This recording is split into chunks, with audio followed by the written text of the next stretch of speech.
Assalamualaikum warahmatullahi wabarakatuh. Perkenalkan, nama saya Helvina Fatia. Saya dari jurusan Pengembangan Masyarakat Islam Fakultas Dakwah dan Komunikasi dengan NIM 0103232022. Pada video pembelajaran kali ini, saya akan memperkenalkan hadis kepada teman-teman sekalian. Bab pertama, pengertian hadis. Secara etimologi atau bahasa, hadis berasal dari bentuk masdar yang berarti komunikasi, cerita, atau percakapan baik dalam konteks agama maupun dalam konteks duniawi, atau dalam konteks peristiwa, sejarah, ataupun kejadian aktual. Penggunaan hadis dalam bentuk kata sifat ada 3, yaitu yang pertama, al-jadid yang artinya yang baru, yang kedua adalah al-khobar yang artinya berita atau percakapan yang dipindahkan atau dipercakapkan dari satu orang ke seseorang yang lain. Yang ketiga yaitu al-qorib yang artinya sesuatu yang dekat. Secara terminologi, ahli hadis, ahli usul, dan ahli fikih berbeda pendapat dalam menyampaikan pengertian hadis secara istilah. Di kalangan ahli hadis sendiri, ada yang menyimpulkan bahwa hadis adalah aqulun Nabi Shallallahu Alaihi Wasallam wa af'aluhu wa ihwaluhu, yang berarti adalah segala perkataan Nabi Shallallahu Alaihi Wasallam dan perbuatannya dan hal ihwalnya. Yang termasuk hal ihwal adalah segala pemberitaan tentang Nabi Shallallahu Alaihi Wasallam. Sedangkan definisi hadis menurut para ahli usul yaitu segala perkataan atau perbuatan Nabi selain Al-Quran Al-Karim yang dapat dijadikan sebagai dalil penetapan hukum syara. Penjelasan kedua adalah mengenai sunnah. Secara etimologi, sunnah merupakan jalan yang lurus dan berkesinambungan yang baik maupun yang buruk. Sedangkan menurut istilah yang digunakan muhaddisin, sunnah adalah segala sesuatu yang dikaitkan dengan Nabi Shallallahu Alaihi Wasallam, baik berbentuk perkataan, perbuatan, takrir, bentuk fisik, moral, maupun perjalanan hidup, baik sebelum diangkat menjadi Rasul maupun sesudah diangkat menjadi Rasul. Menurut kalangan usul, sunnah adalah sesuatu yang disandarkan kepada Nabi Shallallahu Alaihi Wasallam, baik berupa perbuatan, perkataan, ataupun takrir yang pantas dijadikan dalil hukum syara. Sedangkan menurut fuqaha, sunnah adalah hal-hal yang berasal dari Nabi, tetapi hal itu tidak wajib atau tidak fardu. Penjelasan yang ketiga adalah khobar. Khobar menurut bahasa yaitu al-naba yang artinya berita. Sedangkan menurut istilah, khobar memiliki beberapa pengertian diantaranya.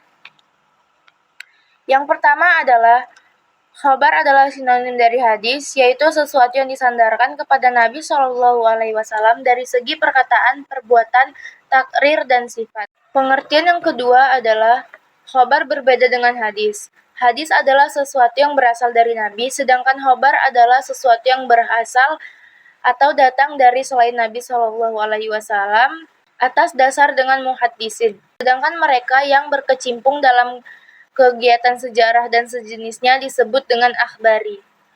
Pengertian yang ketiga adalah khobar lebih umum dari hadis. Hadis adalah sesuatu yang berasal dari Nabi, sedangkan khobar adalah sesuatu yang datang dari Nabi atau dari selain Nabi, atau dari orang lain. Yang terakhir adalah atsar.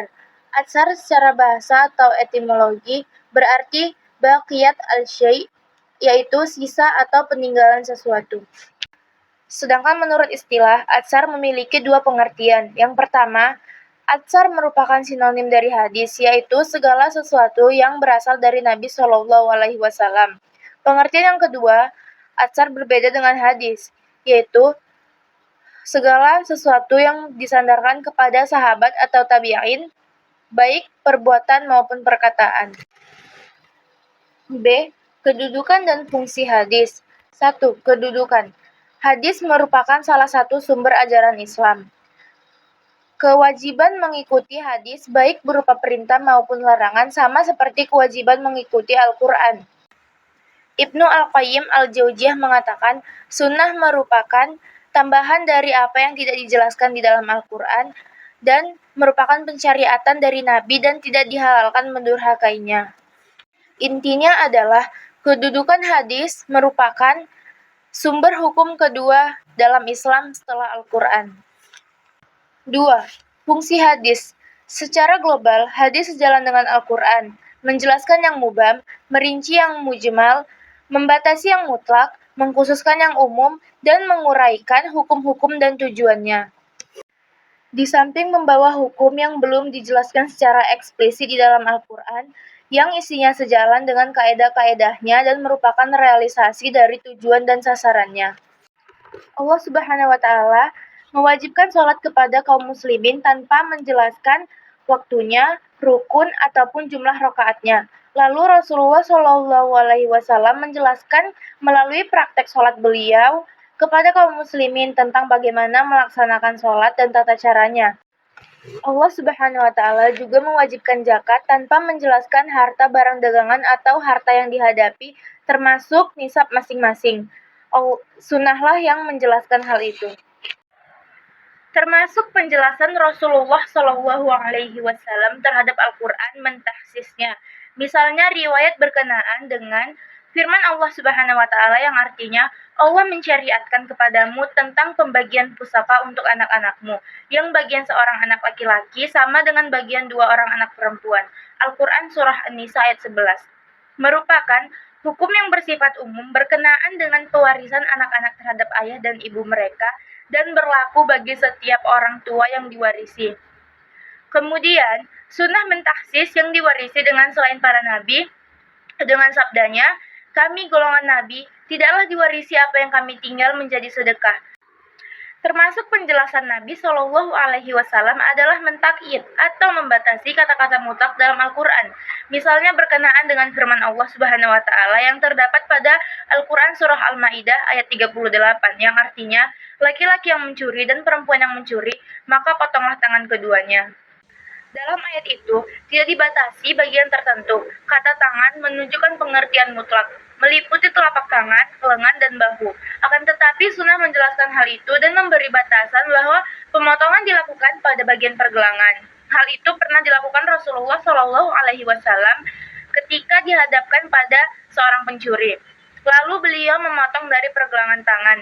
Sunnah Rasulullah Shallallahu Alaihi Wasallam juga menandakan dan mengukuhkan apa yang dijelaskan oleh Al-Quran Al-Karim atau mencabangkan hukum pokok yang ada padanya. Di dalam Al-Sunnah juga terdapat hukum-hukum yang tidak disebutkan secara implisit oleh Al-Quran yang statusnya tidak menjelaskan ataupun memberikan tuntutan praktis.